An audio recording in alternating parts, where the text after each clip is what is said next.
My understanding is that Senator McCool and Senator Hall met with the governor Monday, and they discussed with him a compromise that we had all agreed on. That was to create 2 civil district courts right now, 2 criminal district courts right now, and 1 additional civil and 1 additional criminal court to become effective in 1973.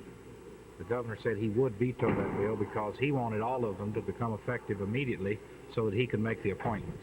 Do you feel his position's a reasonable one? Well, you'd have to ask him that. I think that we need some more courts in Dallas, and I think it'd be a good program to provide automatically for some new ones in the future where we wouldn't get into these kind of problems again as we've gotten into this year.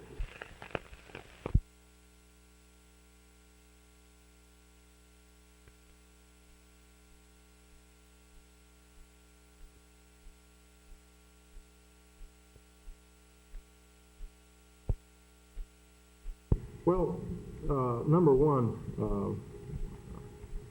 the Fuentes affair really has not been settled, and I'm not going to make a statement that's going to say that he's guilty or not guilty, or that would give that indication. And the only thing I can say is that we were good friends, that we still are.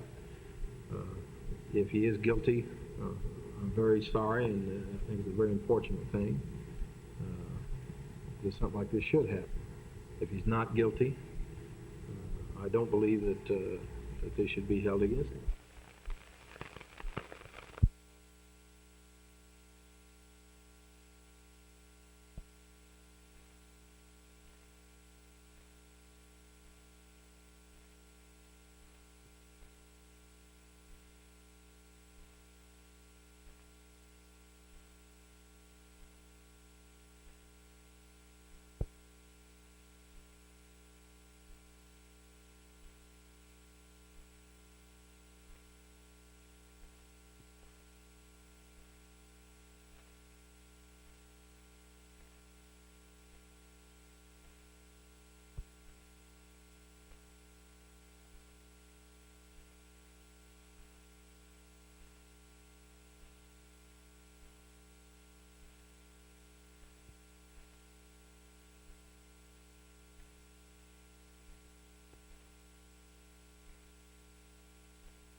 Dallas will receive free access to the new post office on a portion of the Dallas-Fort Worth Turnpike.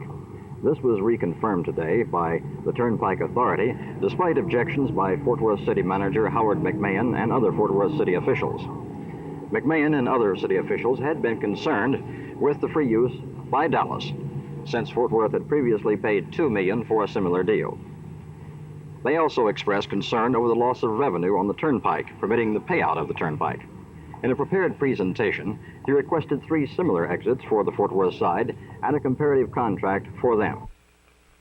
It has requested a contract similar to that with the City of Dallas, especially providing for free use of the Turnpike facility, be negotiated between the City of Fort Worth and the Turnpike Authority to provide access between the Turnpike and Eaterville Road for eastbound traffic and between the Turnpike and Bridge Street for westbound traffic immediately west of the toll plaza. It is our understanding that the Turnpike Authority plans to eliminate the 10-cent gate at the toll plaza once the city's construction contract for Eaterville Road is complete.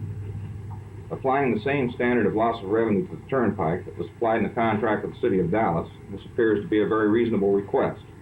The distance between these 2 points is approximately 7/10 of a mile, compared to about 1.5 miles open to free use under the Dallas contract.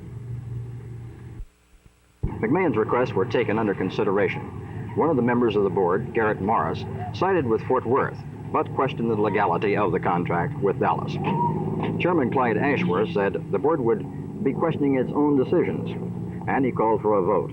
The vote was 4-1 in favor of the contract and construction of the access ramp at Sylvan, as previously decided in 1967. The construction will be expedited and is expected to be completed in 1972. Here at the Turnpike Authority in Arlington, Carl Mayo reporting.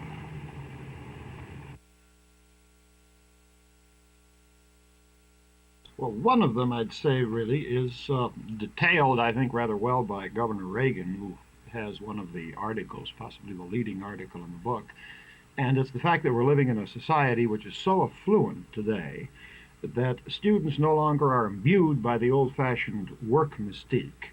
They already have it made in a material sense, and therefore they in no sense feel constrained to push ahead, to project themselves off into the future. They simply want to live in the kind of electronic presence, let us put it that way. Another one of the reasons is a kind of a popular psychology which has tended to pamper young people, youngsters, and therefore, whereas parents perform for their children, the children haven't been learned to perform for anybody. And we tell them, we try to turn them on to get them to perform, to work. They don't really know how to. They simply know how to be. They don't know how to do, in any sense of the term. Another one of the causes that really emerges in the book is the fact that educators no longer educate. There's a general relativism running through the American university today, most especially the secular American university, which refuses to pass judgment on the ultimate questions of life and death, God and man and being. And the professorial class, constituting itself kind of an elite, looks upon itself simply as a treasure house of information. But nobody goes to school any longer for information. Information can be found anywhere nowadays, due really, again, to the explosion in media, which has occurred inside industrialized civilization in the last 15 or 20 years. So a class of men who have nothing to offer the students but information, to students who already are overly stuffed with information, that class cannot command the authority that it ought to command. We're dealing here really, in a sense, I do believe, with a collapse in authority. The students don't buy the authority of the professors. Not all the students are in sympathy with the rebels. Is there going to be such a thing as a backlash? Oh, I think the backlash has already begun. John Meyer, one of the authors of our book, points out just precisely how the backlash worked at Columbia.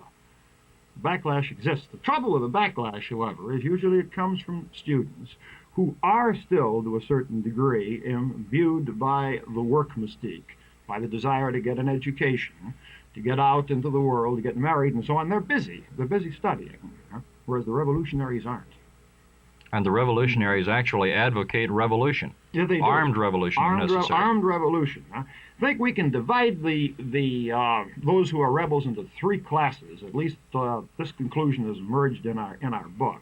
There's a hardcore of about 10 or 15%, really dominated by Marxism, either the Castro variety, the Peking variety, or the Moscow variety. Then there is a vast group in between that is vaguely revolutionary, as student youth has always been vaguely revolutionary in its sentiments. And then there is a minority on the other side that simply rides along for the fun.